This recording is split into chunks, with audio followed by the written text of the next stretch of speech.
பிஸ்மில்லா ரஹ்மான் ரஹீம். அல்ஹம்துலில்லாஹ் வஸ்ஸலாத்து வஸ்ஸலாமு அலா ரசூலில்லாஹ் வ அலா ஆலிஹி வ ஸஹ்பிஹி வ மன் தபியஹும் பி இஹ்சானின் இலா யௌமித்தீன். அம்மா பஅத். ஃபஅன் அபீ ஹுரைரத ரலியல்லாஹு அன்ஹு قال رسول الله صلى الله عليه وسلم حق المسلم على المسلم ست قيل ما هن يا رسول الله قال إذا لقيته فسلم عليه وإذا دعاك فأجبه وإذا استنصحك فانصح له وإذا عطس فحمد الله فشمته وإذا مرض فعده وإذا مات فاتبعه. அக்ரஜஹு முஸ்லிம். கண்ணியத்திற்குரிய சகோதரர்களே, அல்லாஹ்வின் நல்லடியார்களே, நம்ம தொடர்ந்து பல அமர்வுகளாக இஸ்லாம் சொல்லக்கூடிய ஒழுங்குமுறைகளை ஒழுக்கங்களை கற்றுக்கொண்டு வரும். அஸ்ஸலாம். இந்த அமர்வில் நம்ம இதற்கு முந்தைய அமர்வுகளில் சலாம் குறித்த ஒழுக்கங்கள், தூங்கும் பொழுது கனவுகள் குறித்த ஒழுக்கங்கள், இப்படிப்பட்ட விஷயங்களையும் கடைசியாக நம்ம அனுமதி கேட்பதை குறித்த ஒழுக்கங்களை கற்றுக்கொண்டோம். எந்த நேரத்தில் எந்த விஷயத்தில் அனுமதி கேட்பதை பற்றி தெரிந்து கொண்டோம்? சொல்லுங்கள். வீட்டுக்குள்ளே போகும் பொழுது, அதாவது நம்ம சக நண்பர்கள், உறவினர்கள், மற்றவர்கள் வீட்டுக்கு போகும் பொழுதும் சரி, நம்ம வீட்டுக்கு போகும்போதும் சரி, நம்ம வீட்டுக்கு போகும்போது சலாம் சொல்லிட்டு உள்ளே போகணும். மற்றவங்க வீட்டுக்கு போகும் பொழுது அனுமதி கேட்டுட்டு நம்ம போகணுன்ற விஷயத்தை போன வாரத்தில் தெரிஞ்சு கொண்டோம். இந்த வாரம் அதை தொடர்ந்து இருக்கக்கூடிய ஆதாபுல் உத்தாஸ், தும்பும் பொழுது எப்படிப்பட்ட ஒழுங்குமுறைகளை கடைபிடிக்கணும் என்பதை பற்றி சுருக்கமாக இன்ஷா அல்லாஹ் பார்க்க இருக்கும். சுப்ஹானல்லாஹ். கவனித்து பார்த்தோம்னா இஸ்லாம் எல்லா விஷயத்துக்கும் நமக்கு வழி காண்பிக்குது. சரியா? தும்பும் போது கூட ஒருத்தர் தும்புறாரு, நேச்சுரலாக தும்பல் ஏற்படும். அப்படிப்பட்ட நேரத்தில் கூட என்ன செய்ய வேண்டும் என்று நம்முடைய மார்க்கம் நமக்கு ஒழுங்குமுறைகளாக, போதனைகளாக போதித்து இருக்கின்றது. நபி ஸல்லல்லாஹு அலைஹி வஸல்லம் சொல்றாங்க, இன்னல்லாஹ யுஹிப்புல் உத்தாஸ். தும்பக்கூடியவர்களை அல்லாஹ் என்ன செய்யறானா, நேசிக்கிறான். நபி ஸல்லல்லாஹு அலைஹி வஸல்லம் சொல்றாங்க, இன்னல்லாஹ, இந்த ஹதீஸ் புகாரியில் பதிவு செய்யப்பட்ட ஹதீஸ், யுஹிப்புல் உத்தாஸ், தும்பக்கூடியவர்களை அல்லாஹ் நேசிக்கிறான். ஏன் நேசிக்கிறான் என்பதை ரசூலுல்லாஹ் சொல்லுவாங்க. அதே மாதிரி வயக்ரஹு அத்தசாவு, கொட்டாயி விடுவதை அல்லாஹ் வெறுக்கிறான். ஃபைதா ஆத்தச, ஏன் தும்பக்கூடியவர்கள் அல்லாஹ் நேசிக்கிறான்னா, ஃபைதா ஆத்தச ஃபஹமீத் அல்லாஹ், அவர் என்ன செய்யறாரு, தும்பும் பொழுது தும்பிய பிறகு அல்லாஹ்வை புகழ்கிறார், அல்ஹம்துலில்லாஹ் என்று சொல்கிறார். எனவே அதனால அல்லாஹ் நேசிக்கிறான். அப்போ அந்த மாதிரி அவர் தும்பி அல்ஹம்துலில்லாஹ் என்று சொல்லும் பொழுது ஃபஹக்குன் அலா குல்லி முஸ்லிமின் சமிஅஹு, அதை கேட்கக்கூடிய ஒவ்வொரு முஸ்லிமின் மீதும் கடமையாக ஆகிவிடுகின்றது. ஐ யுஷம்மிதஹு, அதற்கு பதிலளிப்பது. வஅம்மத் தஸாவு, கொட்டாயி விடுவதை ஏன் அல்லாஹ் வெறுக்கிறான் அப்படின்னு என்னும் பொழுது ஃபைன்னமா ஹுவ மினஷ் ஷைத்தான், அது ஷைத்தானிடமிருந்து வரக்கூடிய ஒரு அம்சமாக இருக்கின்றது. ஃபல் யுரத்தஹு மஸ்ததா, இயன்ற வரையிலே அதை என்ன செய்யணும், அடக்க முயற்சி செய்யணும். ஃபைதா காலஹா ஃபதஹிக மின்ஹு ஷைத்தான். நபி ஸல்லல்லாஹு அலைஹி வஸல்லம் சொல்றாங்க, ஃபைதா காலஹா, கொட்டாய் விடும் போது சவுண்ட் வருமா இல்லையா, ஹாண்டு, அந்த மாதிரி ஒரு ஹா என்று சத்தத்தை எழுப்பும் பொழுது ஷைத்தான் என்ன பண்றான், அவரின் வாயின் வழியாக சிரிக்கிறான் என்று நபி ஸல்லல்லாஹு அலைஹி வஸல்லம் சொல்றாங்க. எனவே இந்த ஹதீஸ் புகாரியில் பதிவு செய்யப்பட்டிருக்கு. ஏன் ரசூலுல்லாஹ் தும்பக்கூடியதை அல்லாஹ் நேசிக்கிறான்னு சொல்லும் பொழுது, ஏன்னா தும்பக்கூடியவர் என்ன பண்றாரு, அல்லாஹ்வை புகழ்கிறார் என்பதனால என்ன செய்யணும், நம்ம அதற்கு பதில் சொல்லணும். இன்னும் அல்லாஹ் ரப்பல் ஆலமீன் அந்த செயலை அல்லாஹ் நேசிக்கக்கூடியவனாக இருக்கிறான். ஏன் கொட்டாயை அல்லாஹ் வெறுக்கிறான் என்றால், ஷைத்தான் கொட்டாயின் மூலமாக என்ன பண்றான், சிரிக்கிறான். எனவே கொட்டாய் வரும்போது என்ன பண்ணணும், முடிந்த வரையில் அதை அடக்கி கொள்ளணும். சரியா? அடக்கி கொள்ளணும்னா அதை கண்ட்ரோல் பண்ணிக்கணும். அதே மாதிரி வந்துச்சுனாலும் கூட நம்ம என்ன செய்யக்கூடாதுன்னா, நல்ல வாயை திறந்துக்கிட்டு ஹா என்று நம்ம விடக்கூடாது. ஏன்னா அப்படி ஹா என்று கத்தும்போது ஷைத்தான் என்ன பண்றான்னு நபி ஸல்லல்லாஹு அலைஹி வஸல்லம் சொல்றாங்க, சிரிக்கிறான் என்று நபி ஸல்லல்லாஹு அலைஹி வஸல்லம் சொல்லி இருக்கிறாங்க. எனவே இந்த ஒழுக்கத்தை நம்ம பேணணும்.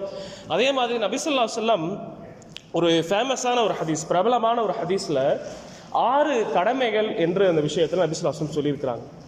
ஒரு முஸ்லிமுக்கு சக முஸ்லீம் செய்ய வேண்டிய 6 கடமைகள், 6 உரிமைகள், வழங்க வேண்டிய 6 உரிமைகள். அதுல முதலாவது என்னன்னா, இதா லகீதஹு, அவரை சந்திக்கும் பொழுது என்ன செய்யணும், சலாம் சொல்லணும். இந்த சலாத்தை பற்றிய முழுவதுமாக நம்ம என்ன செஞ்சோம், படித்தோம்.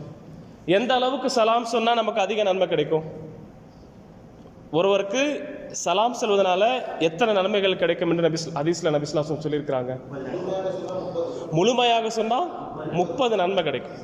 கொஞ்சம் குறைச்சிக்கிட்டு சொன்னால் 20 நன்மை கிடைக்கும். முன்னாடி கூட வந்து உட்காரலாம் இன்ஷா அல்லாஹ்.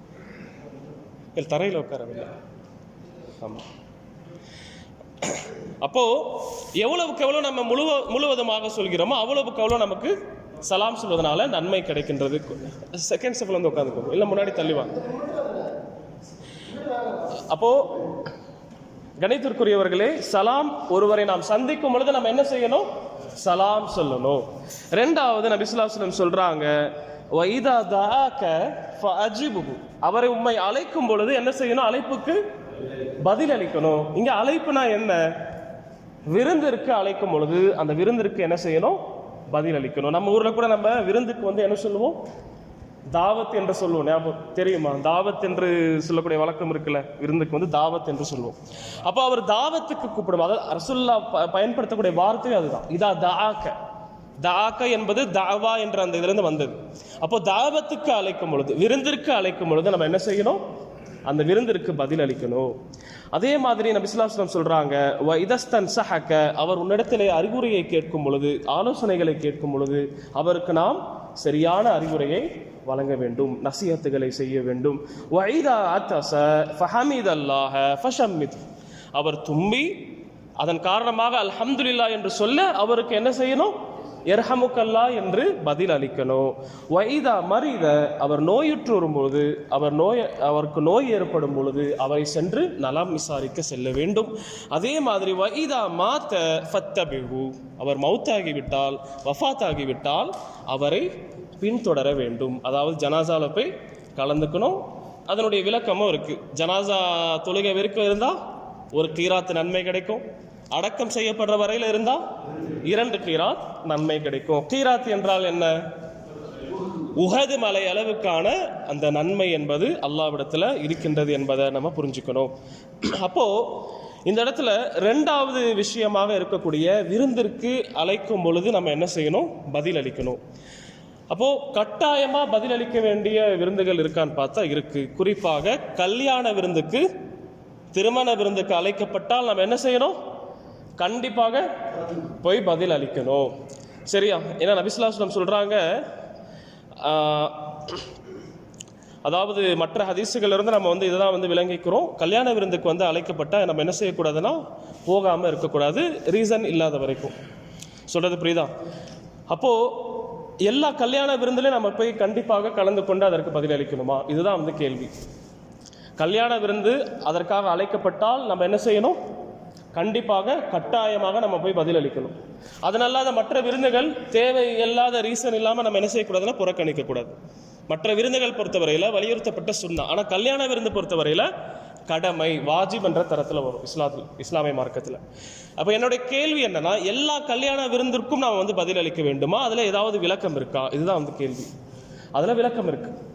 என்ன விளக்கம்னா, எந்த கல்யாணத்தில் இஸ்லாமிய மார்க்கம் மீறப்படுகின்றதோ, அல்லாஹ்வுடைய மார்க்கத்துக்கு நிகராக செயல்கள் நடக்கின்றதோ, உதாரணமாக இப்போ நடக்கக்கூடிய சில திருமணங்களில் கச்சேரி அது மாதிரி நடக்குதுல்ல, பாட்டு கச்சேரி நடக்கும். இந்த மாதிரிலாம் நடக்கக்கூடிய கல்யாணம் சில பேர் என்ன பண்ணுறாங்கன்னா, இப்போ பாட்டு கச்சேரி கூட இல்லை, திருமணத்தில் வந்தவங்களே என்ன பண்ண ஆரம்பிச்சிட்டாங்க?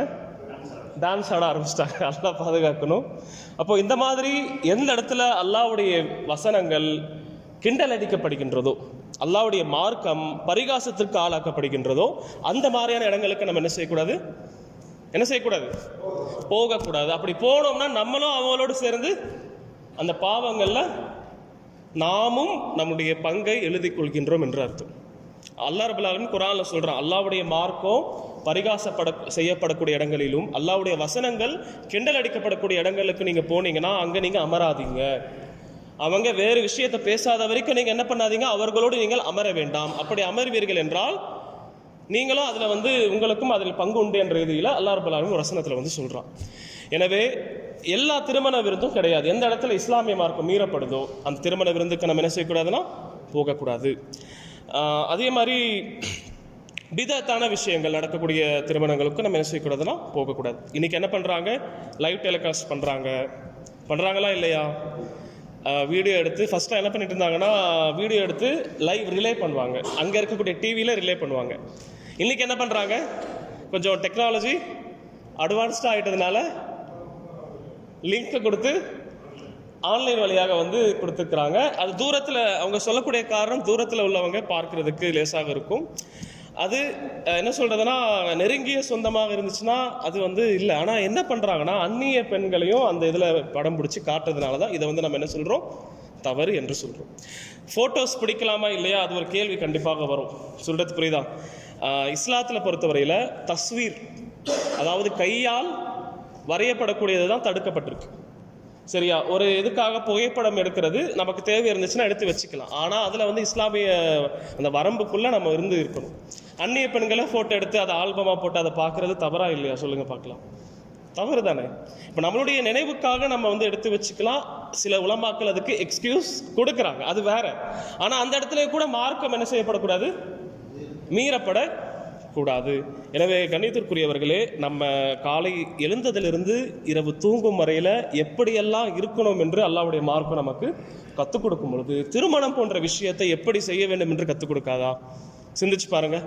இந்த ஹதீஸ்ல நம்ம என்ன படித்தோம், தும்பி அல்ஹம்துலில்லாஹ் என்று சொல்லும்போது எர்ஹமுக்கல்லாஹ் என்று சொல்லணும் என்று கற்றுக் கொடுக்கக்கூடிய மார்க்கம் திருமணத்தை எப்படி நடத்தணும் என்று கற்றுக் கொடுக்காதா? அப்போ அல்லாஹ்வுடைய மார்க்கம் மீறப்படுதுன்னா, மார்க்கத்துக்கு முரணான விஷயங்கள் நடக்குதுன்னா, அப்படிப்பட்ட திருமணங்களுக்கு நம்ம பதிலளிக்க வேண்டிய கட்டாயம் நமக்கு கிடையாது. எனவே அல்லாஹ் சொல்ற மாதிரி திருமணங்கள் என்பது எளிமையாக நடக்கணும். அதில் தான் வந்து என்ன இருக்கும், பரக்கத்து வந்து இருக்கும். இன்னைக்கு ஆடம்பரம், வீண் செலவு, வீண் விரயம், சாப்பாடு அல்ஹம்துலில்லாஹ் போடலாம். ஆனால் இன்னைக்கு என்னன்னா நிறைய சாப்பாடு, அது சாப்பிட்டாங்கன்னா கூட பிரச்சனை இல்லை. என்ன ஆயிடுது, சில கல்யாணங்களில் அது மிஞ்சி அது வந்து வீண் விரயமாக ஆகுது. ஏழைகளுக்கு கூட கொடுத்துட்டாங்கன்னா கூட அது கூட ஓகே. ஆனால் என்ன ஆயிடுதுன்னா, சில நல்ல பஃபே சிஸ்டம் சொல்லிக்கிட்டு, பஃபே சிஸ்டம் வைக்கலாம் தப்பு இல்லை, ஆனால் அதில் வரம்பு மீறக்கூடாதுன்னு சொல்கிறேன். நிறைய சாப்பாடை போய் அள்ளிக்கிட்டு அதை சாப்பிட முடியாமல் அதை அப்படியே போய் குப்பையில் கொட்டுறது தவறு தானே? எவ்வளவு தேவையோ அவ்வளவு நம்ம சாப்பிடக்கூடியவங்களும் என்ன செய்யணும்னா, எவ்வளவு தேவையோ அவ்வளவு வைத்து நம்ம சாப்பிடணும். நமக்கு அதிகமாக வச்சுக்கிட்டு சாப்பிடாம குப்பையில் போய் போடுறது, சொல்லுங்கள், இதன் கரெக்டா? நீங்களே சொல்லுங்களேன். கரெக்ட் இல்லை. எனவே சாப்பாடு, நல்ல சாப்பாடு போடுறதுல தவறு இல்லை. ஆனால் அதில் என்ன செய்யக்கூடாதுன்னா, வரம்பு மீறக்கூடாது. சொல்கிறது புரியுதா? எவ்வளவுக்கு எவ்வளவு திருமணங்கள் எளிமையாக நடக்குதோ அவ்வளவுக்கு அவ்வளவு அந்த திருமணங்கள்ல என்ன இருக்கும், பரக்கத்து வந்து இருக்கும். எனவே வைதா தாஅக ஃபஅஜிபுஹு, திருமணத்திற்காக அழைக்கப்பட்டால், திருமணம் வந்து அழைக்கப்பட்டால் கட்டாயமாக பதிலளிப்பது என்பது எப்போ, அந்த திருமணத்தில் மார்க்க வரம்புக்குள் உட்பட்டு இருக்கும் என்றால். மார்க்கம் மீறப்பட்டுச்சுன்னா, மார்க்கத்துக்கு முரணான காரியங்கள் நடந்துச்சுன்னா அதற்கு பதிலளிக்க வேண்டிய அவசியம் நமக்கு கிடையாது என்பதை நாம் புரிந்து கொள்ள வேண்டும். சரி, அப்போ அடுத்ததாக நபி ஸல்லல்லாஹு அலைஹி வஸல்லம் சொல்றாங்க, வைதஸ்தன்ஸஹக, அறிவுரை கேட்கும்போது என்ன செய்யணும், ஆலோசனை கேட்கும்போது ஆலோசனை கொடுக்கணும், அறிவுரை வழங்கணும்.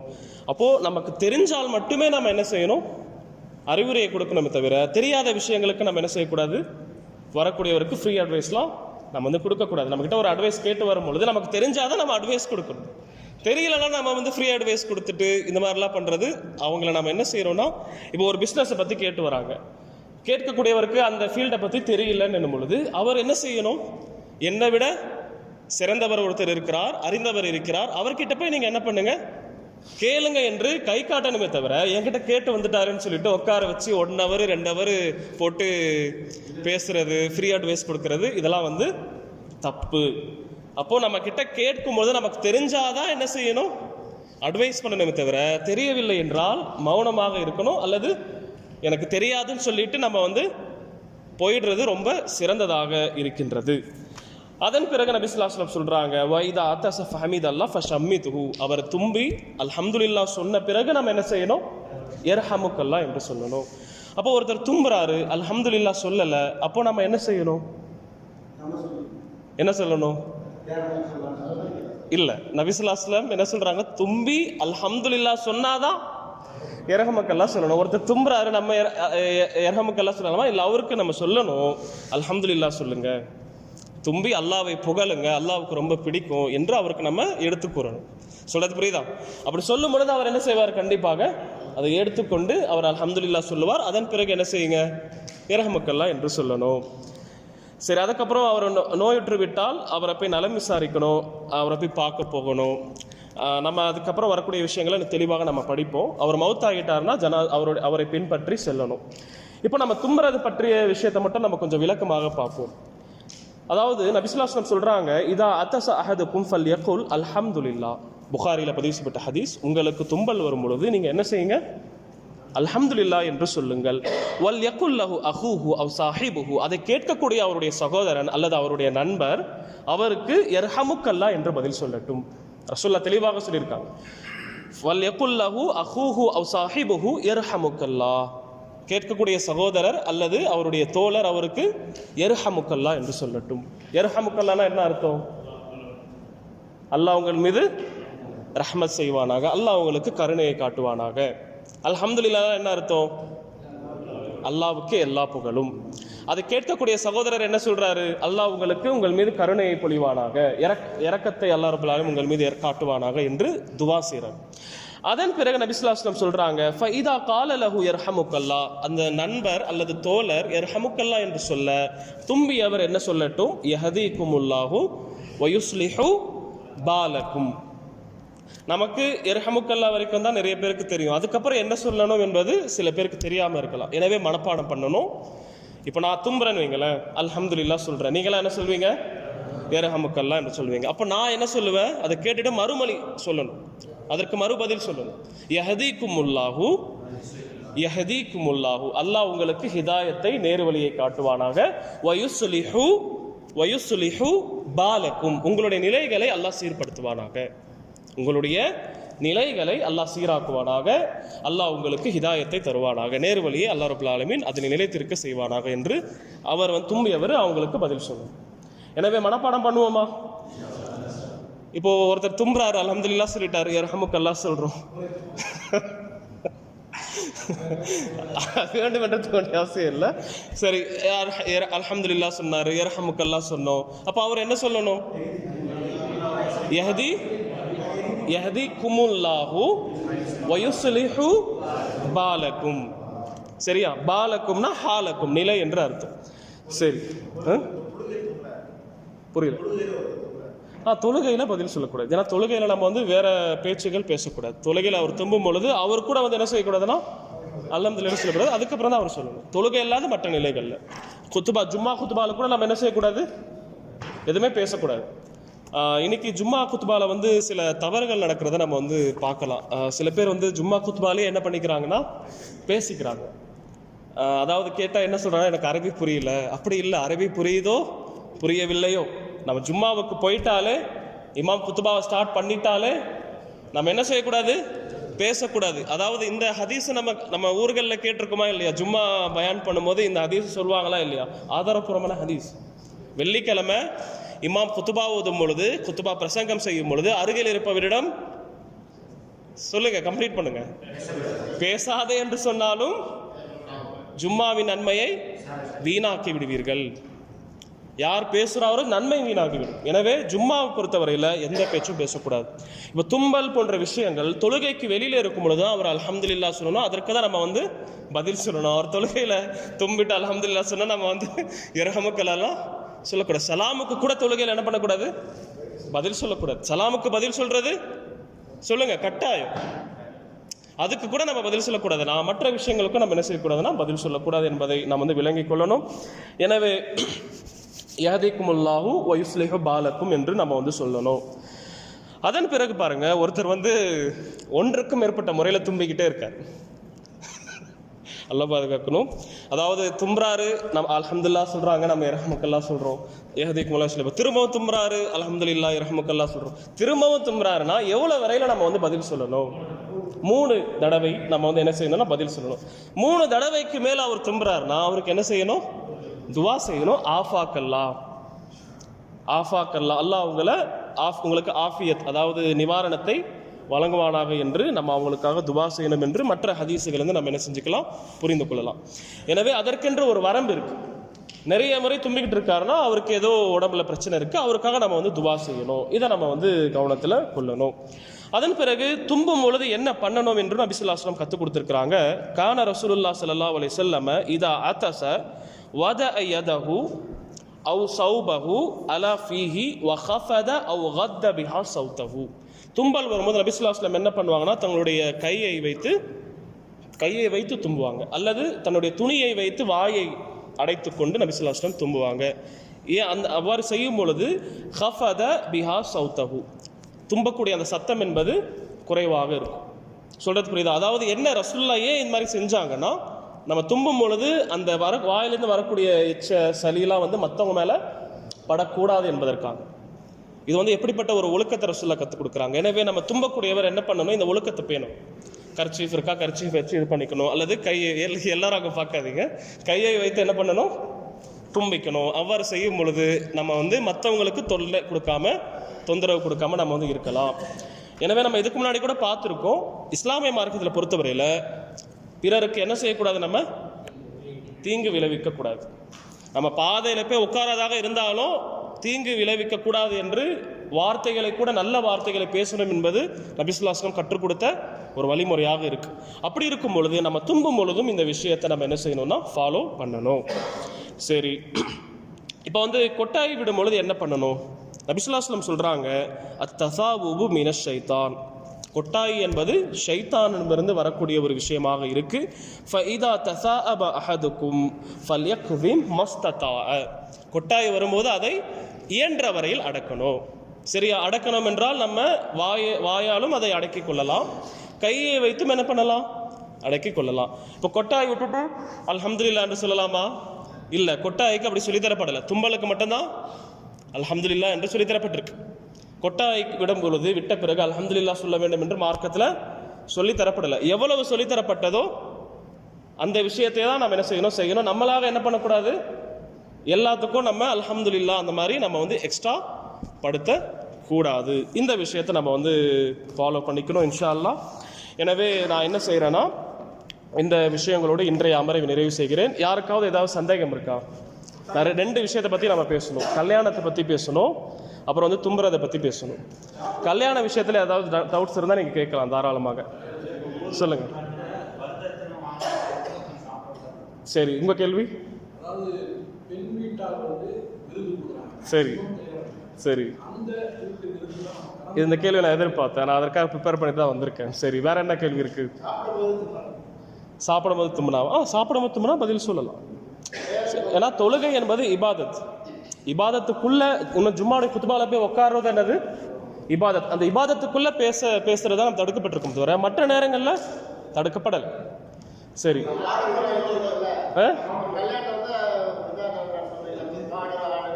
ஆமா,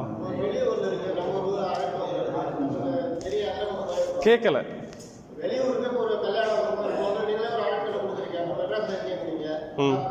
நீங்க தெரியாம போயிடுறீங்க, அங்க போய் பார்க்கும்போது உங்களை மீறி சில விஷயங்கள் நடக்குது, அதுதானே? ஓகே, இல்ல ஓகே சொல்றேன். அதுக்கப்புறம் வேற ஏதாவது கேள்வி இருக்கா? உங்களுக்கு ஏற்கனவே தெரியுது அவங்கள பத்தி, இந்த மாதிரி அவங்க கல்யாணம் நடத்தினாங்கன்னா இந்த மாதிரி கச்சேரிலாம் இருப்பாங்க, இந்த மாதிரி டான்ஸ்லாம் ஆடுவாங்க, அந்த மாதிரி ஏற்கனவே தெரிஞ்சிருக்குன்னா போகக்கூடாது.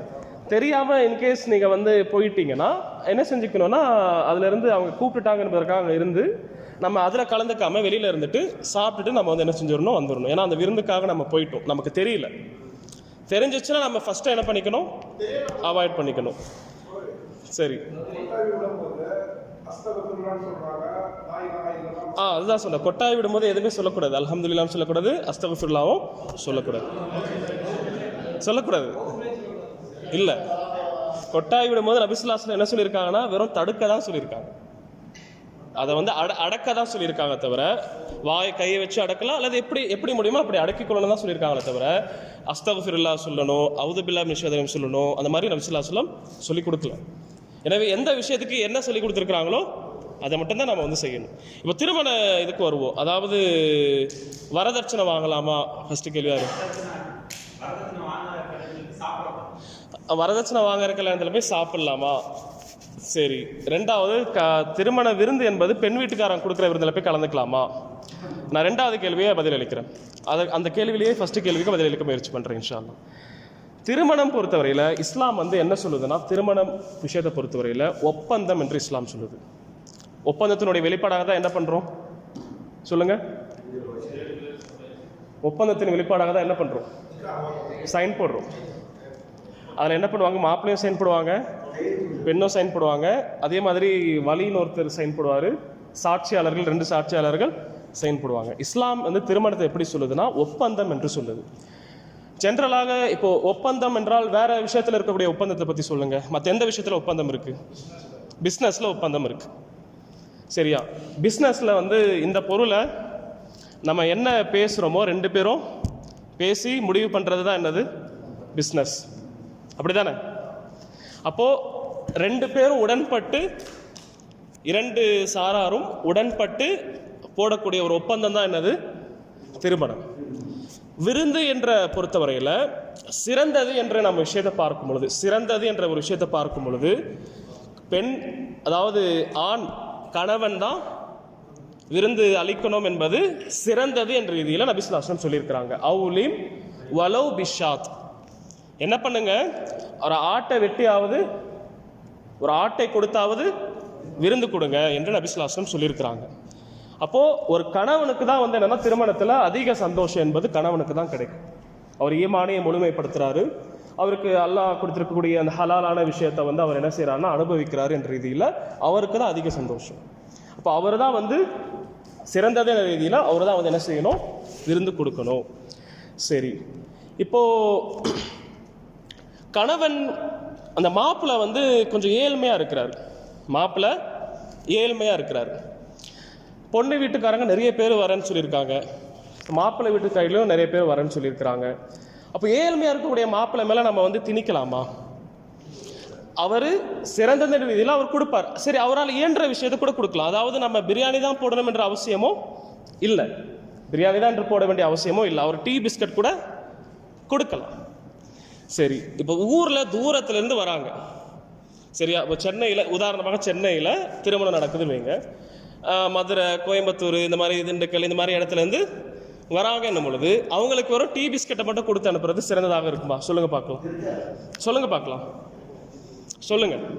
அப்போ இது நான் என்ன சொல்ல வரேன்னா, முதல்ல நான் அதற்கான பதில் சொல்லிட்டேன். திருமணம் என்பது ஒப்பந்தம். 2 சாராரும் உடன்பட்டு என்ன முடிவு எடுக்கிறாங்களோ அது அடிப்படையில் அந்த ஒப்பந்தத்தை என்ன செய்யணும், நம்ம வந்து நிறைவேற்றணும். இப்போ 2 சாராரும் கொஞ்சம் வசதி இல்லாமல் தான் இருக்கிறாங்க, மீடியமாக தான் இருக்கிறாங்க. அவங்களால இயன்ற வரையில் உடன்பட்டு நீங்கள் கொஞ்சம் போடுங்க, நாங்கள் கொஞ்சம் போடுறோம், 2 பேரும் சேர்ந்து செய்வோம் என்று உடன்பட்டு விருந்து கொடுக்குறாங்கன்னா தாராளமாக அப்படிப்பட்ட திருமணத்தை நடத்தலாம், எந்த தவறும் கிடையாது. என்ன தவறுனா, பெண் வீட்டுக்காரங்க மேலே ஃபுல்லாக திணிக்கிறதும், அதே மாதிரி மாப்பிள்ளை வீட்டுக்காரங்க மேலேயும் ப்ரெஷர் கொடுக்கறதும். சொல்றது புரியுதா? மாப்பிள்ளையும் பார்க்கணும், அவருடைய நிலைமையும் பார்க்கணும். 2 சாராருக்கும் என்ன நடக்கக்கூடாது சொல்லுங்க, அநீதி நடக்கக்கூடாது. ஃபர்ஸ்ட் என்ன நடந்துச்சுன்னா, பெண் வீட்டுக்காரங்களுக்கு மேலே நிறைய அநீதி நடந்துச்சு, பெண் வீட்டார் மேலே நிறைய அநீதி நடந்துச்சு. அதனால என்ன பண்ணுவாங்கன்னா, பள்ளிவாசலுக்கு வரும் பொழுது நம்ம பார்க்கலாம், பெண்ணுடைய அத்தா என்ன பண்ணுவார், வாப்பா பள்ளிவாசலில் கையேந்தி நிற்பார், கல்யாணத்துக்கு உதவி செய்யுங்க என்று கேட்பார். அப்படிப்பட்ட ஒரு சூழல் இருந்துச்சு. அப்போது பெண் வீட்டார் மீது அநீதி நடக்கக்கூடாது. அதே மாதிரி மாப்பிள்ளையும் வந்து பார்த்தீங்கன்னா ரொம்ப வசதி படைத்தவர் இல்லைன்னு வைங்களேன், என்ன செய்யலாம்னா, மாப்பிள்ளை வீட்டில் இருக்கக்கூடிய மற்றவங்க சொந்தக்காரங்க மாப்பிள்ளைக்கு உதவி திருமணத்தை நடத்துங்க என்று சொல்லியும் வைக்கலாம். அப்போ 2 சாராரும் கொஞ்சம் அல்லாஹ் கொடுத்துருக்கானா 2 பேரும் போட்டு கூட என்ன பண்ணலாம், திருமணத்தை நடத்தலாம். சரி, இன்கேஸ் மாப்பிள்ளை ரொம்ப ஏழ்மையாக இருக்காரு, பெண் வீட்டில் அல்லாஹ் வசதி கொடுத்துருக்கானா அவங்க மட்டுமே செய்யலாமான்னு கேட்டாலும் அவங்க மட்டும் கூட செய்யலாம். சொல்றது புரியுதா? அல்லாஹ் வசதி கொடுத்துருக்கும் பட்சத்தில். இல்லை, பெண் வீட்டாரும் ஏழ்மையில் இருக்காங்க, மாப்பிள்ளை வீட்டுக்காரங்களும் ஏழ்மையில் இருக்கிறாங்கன்னா அவங்களால முடிஞ்ச வரையில் அவங்க என்ன பண்ணிக்கலாம், சாதாரண டீ பிஸ்கட் கூட கொடுக்கலாம். தூரத்துலேருந்து வந்தவங்களுக்கு அவங்க இதை மட்டும், அதாவது சாப்பாடை வாங்கி கொடுத்து அந்த மாதிரி அவங்க வந்து பண்ணிக்கலாம். எனவே நான் என்ன சொல்ல வரேன்னா, திருமணம் என்பது ஒரு ஒப்பந்தம், 2 சாராரும் உடன்பட்டு முடிவெடுக்கக்கூடிய விஷயம். இந்த விஷயத்தில் 2 சாராருக்கும் என்ன நடக்கக்கூடாது, அநீதி நடக்கக்கூடாது. இதுதான் வந்து சிறந்த கருத்து. இப்போ உலமாக்கள் இதை பற்றி பேசியிருக்காங்கன்னா கண்டிப்பாக பேசியிருக்கிறாங்க. என்ன சொல்கிறாங்கன்னா, கணவன் விருந்து கொடுக்கறது சிறந்தது தான் சொல்லியிருக்காங்களே தவிர கணவன் விருந்து கொடுக்காத இடத்துக்கு போய் சாப்பிடக்கூடாது என்று எந்த உலமாக்களும் இதுவரையில் பேசியதில்லை.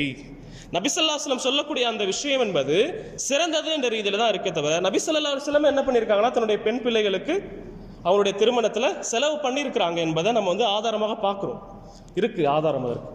எனவே இதுலேருந்து நம்ம என்ன புரிஞ்சுக்கலாம், இது ஒரு ஒப்பந்தம். எப்படி பிஸ்னஸில் நம்ம இந்த பொருளை வந்து எப்படி நம்ம உடன்பட்டு விற்கிறோமோ அதே மாதிரி தான் நம்ம அப்போ என்ன பேசுகிறோமோ அதன் அடிப்படையில் நம்ம வந்து அந்த ஒப்பந்தத்தை என்ன செய்யலாம், நம்ம வந்து நிறைவேற்றலாம், இதில் எந்த தவறும் கிடையாது. சொன்னது புரிஞ்சுதான்? வரதட்சணை வந்து கண்டிப்பாக வாங்கக்கூடாது. வரதட்சணை பொறுத்தவரையில் இஸ்லாம் வந்து என்ன சொல்றதுன்னா, நம்ம தான் ஆண்கள் தான் என்ன செய்யணும், பெண்களுக்கு மஹரை கொடுக்கணுமே தவிர அவங்க கிட்ட இருந்து அதாவது கண்டிஷன் போட்டு இவ்வளவு நீங்க கொடுக்கணும் அப்படின்னு வந்து நம்ம இஸ்லாத்தில் பொறுத்தவரையில் இல்லை. ஆனால் பெண் வீட்டுக்காரங்க அவங்களாக முன் வந்து தன்னுடைய பெண்ணுக்கு நகை போடுறாங்கன்னா அது வேற. அதை கூட நம்ம என்ன செய்யக்கூடாது, நீங்களாக என்ன போடுறீங்களோ அது போடுங்க கூட நம்ம என்ன செய்யக்கூடாது, சொல்லக்கூடாது. ஒரு மாப்பிள்ளை வீட்டுக்காரங்க பெண்ணை போய் பார்த்து அந்த பெண்ணை பிடிச்சிடுச்சு அப்படின்னு சொல்லி பேசும்பொழுது சில பேர் என்ன பண்றாங்கன்னா, வரதட்சணை தப்பு என்று தெரிஞ்சுக்கிட்டு என்ன பண்ணுவாங்க, உங்களால் முடிஞ்சதை உங்களுடைய பெண்ணுக்கு போடுறதை நீங்க போட்டு அனுப்புங்க அப்படி கூட என்ன பண்ணக்கூடாது, சொல்லக்கூடாது. மாப்பிள்ளை சில நேரத்தில் என்ன பண்ணுவார், இந்த நேரத்தில் மௌனமாக இருப்பார். மௌனமாக இருக்கக்கூடாது. ஏன்னா வரதட்சணை என்பது எப்படிப்பட்ட ஒரு விஷயம், உலமாக்கள் அதை பற்றி பேசும்பொழுது அது ஒரு பிச்சை என்று பேசியிருக்கிறாங்க. எப்படி மாப்பிள்ளை வந்து ஃபிக்ஸ் பண்ணி வாங்கலாம். ரெண்டாவது அந்த பொண்ணுக்கு பொண்ணு வீட்டுக்காரங்க அவங்களால முடிஞ்சதை வந்து போடும் பொழுது கூட மாப்பிள்ளைக்கு அந்த நகையில எந்த உரிமையும் கிடையாது. பொண்ணு நகை போட்டு வருதுன்னு வைங்களேன், மனைவி நகையை போட்டுட்டு வராங்க வைங்களேன், அந்த நகையில கணவனுக்கு உரிமை இல்லை. அந்த மனைவியோட இஷ்டம், என்ன வேணா பண்ணலாம். அப்போ திருமணத்தின் பொழுது பேசும் பொழுது இவ்வளவுதான் ஃபிக்ஸ் பண்ணுங்க என்று சொல்றது கூடவே கூடாது. அதே மாதிரி நீங்களாக முடிஞ்சதை போடுங்க என்று கூட நான் என்ன செய்யக்கூடாது, சொல்லக்கூடாது. சில பேர் என்ன பண்ணுவாங்கன்னா, நேரடியாக சொல்ல மாட்டாங்க. எல்லாரும் சபையில் இருக்கிறாங்கன்னு சொல்லிட்டு சொல்ல மாட்டாங்க. ஊருக்கு போயிட்டு அல்லது வீட்டுக்கு போயிட்டு என்ன பண்ணுவாங்க, ஃபோன் பண்ணி பேசுவாங்க. அப்படி கூட என்ன செய்யக்கூடாது, பேசக்கூடாது. இன்னும் இங்க பாருங்க, பெண்ணு வீட்டுக்காரங்க தான் இங்க என்ன பண்றாங்க சொல்லுங்க, இங்க என்ன பண்றாங்க, ஃபோர்ஸ் பண்றாங்க மாப்பிள்ளை. இங்க வந்து என்னன்னா 50,000 ரியால் இருந்தாதான், ஒரு சின்ன ஒரு உதாரணத்துக்கு 50,000 ரியால் இருந்தாதான் கல்யாணம், தனியா வீடு இருக்கணும், இதெல்லாம் எல்லாமே வாங்கி புது புது பொருட்களாக இருக்கணும் என்று இங்க எப்படி இருக்கு. ஆனா நம்ம ஊர்ல மஹர் என்ற பேர்ல பேருக்கு 500 ரூபாய் 1000 ரூபாய் இதெல்லாம் வந்து ஏமாத்துறது பெண்களை. இல்ல, பெண்கள் என்ன கேட்கிறாங்களோ அதை வந்து கொடுக்கணும். ஒரு 20 கிராம் கேட்கிறாங்கன்னா 20 கிராம் கொடுக்கணும். அப்ப கொடுக்க முடியல, அப்ப கொஞ்சம் கொடுத்துட்டு அதுக்கப்புறம் நான் திரும்பவும் வாங்கி போடுறேன் என்று சொல்லிட்டு அந்த ஒப்பந்தத்தில் கையெழுத்திட்டு அதுக்கப்புறமா அதை என்ன செய்யணும், நிறைவேற்றணும். பெண்களும் என்ன செய்யக்கூடாது, கணவனுடைய நிலையை புரிந்து அதற்கேற்றவாறு கேட்க முயற்சி பண்ணணும். ஒருத்தர் சம்பாதிக்கக்கூடிய சம்பாத்தியம் 20,000 ரூபாய் தான். அவர்கிட்ட போயிட்டு எனக்கு 50 சவரன் நகை போடுங்கன்னு கேட்டா அவர் எங்க போவாரு? மஹர்ல பெண்கள் கேட்கறது நியாயமாக கேட்கணும்.